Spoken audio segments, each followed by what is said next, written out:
ભરૂચ શહેરમાં શનિ જયંતિ પર્વની શ્રદ્ધા અને ભક્તિભાવ સાથે ભવ્ય ઉજવણી કરવામાં આવી। શહેરના વિવિધ શનિદેવ મંદિરમાં વહેલી સવારથી જ ભક્તોની ભારે ભીડ જોવા મળી હતી। શનિ જયંતિ નિમિત્તે ભરૂચ શહેરના શનિદેવ મંદિરમાં વિશેષ પૂજન અને ધાર્મિક કાર્યક્રમનું આયોજન કરવામાં આવ્યું। શ્રદ્ધાળુઓએ શનિદેવના દર્શન કરી તેલાભિષેક, પૂજન અર્ચન અને હવન વિધિમાં ભાગ લીધો। મંદિરોને રંગબેરંગી ફૂલો અને આકર્ષક લાઇટિંગથી ભવ્ય રીતે શણગારવામાં આવ્યા। ભજન, કીર્તન, શનિ સ્ત્રોત પાઠ અને ધાર્મિક ગાનથી સમગ્ર વાતાવરણ ભક્તિમય બની ગયું હતું। મહિલાઓ, યુવાનો અને વડીલો સહિત મોટી સંખ્યામાં ભક્તોએ મંદિરોમાં પહોંચી પરિવારની સુખાકારી અને સમૃદ્ધિ માટે પ્રાર્થના કરી। ભક્તોની ભારે અવરજવરને ધ્યાનમાં રાખી મંદિર પ્રશાસન અને સ્વયંસેવકો દ્વારા ચુસ્ત વ્યવસ્થા ગોઠવવામાં આવી। દર્શનાર્થીઓ માટે સુવ્યવસ્થિત લાઈનો, પીવાના પાણી સહિતની જરૂરી સુવિધા પણ ઉપલબ્ધ કરાવવામાં આવી હતી। કેટલાક મુખ્ય મંદિરોમાં મહાપ્રસાદ વિતરણ તેમજ વિશેષ ધાર્મિક કાર્યક્રમનું પણ આયોજન કરવામાં આવ્યું।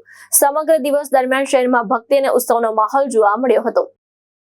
હું ભાર્ગવ સમસ્ત પંચ ટ્રસ્ટનો પ્રમુખ રવિન્દ્ર હિંડિયા આપ સૌને જણાવું છું કે આજે વૈશાખ વદ અમાસ ને શનિ જયંતિ હોવાથી ખૂબ જ મોટા પ્રમાણમાં ભક્તોએ ભાગ લીધો અને પોતાની ધન્યતા અનુભવી।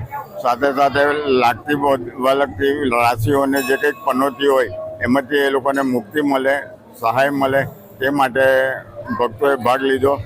શનિદેવ એ ન્યાયપ્રિય દેવતા છે અને એથી જ લોકોને શનિની મોટી નાની પનોતીઓ ચાલુ રહેશે એ દૂર કરવા માટે ભક્તોએ ભાગ લીધો। આખા દિવસમાં લગભગ 25,000 થી 30,000 વ્યક્તિઓએ ભાગ લીધો હતો અને સાંજે આરતી પછી ભંડારામાં પણ લોકોએ સારી રીતે ભાગ લીધો, આનંદ અનુભવીને ચાલ્યા ગયા। આજે વૈશાખ વદ અમાસ તારીખ 16/5/26 શનિ જયંતિનો દિવસ હોય શનિદેવ મંદિર દાંડિયા બજાર ભરૂચમાં શ્રી ભાર્ગવ સમસ્ત પંચ દ્વારા એની ઉજવણી કરવામાં આવી હતી, જેમાં સવારે 6 વાગે આરતી, બપોરે 12 વાગે આરતી અને સાંજે 7 વાગે આરતીનું આયોજન કરવામાં આવેલું હતું। ભંડારાનું આયોજન પણ આરતી પછી રાખવામાં આવેલું હતું અને સાથે સાથે બપોરે 3 થી 6નો શનિ યાગ પણ રાખવામાં આવેલો હતો। ભક્તોએ સારી રીતે ખૂબ જ ઉત્સાહપૂર્વક ભાગ લીધો। આખા દિવસમાં જુદી જુદી પ્રસાદીનું વિતરણ પણ કરવામાં આવેલું હતું। આભાર। કેતન મહેતા, દ્રષ્ટિકોણ ન્યૂઝ, ભરૂચ।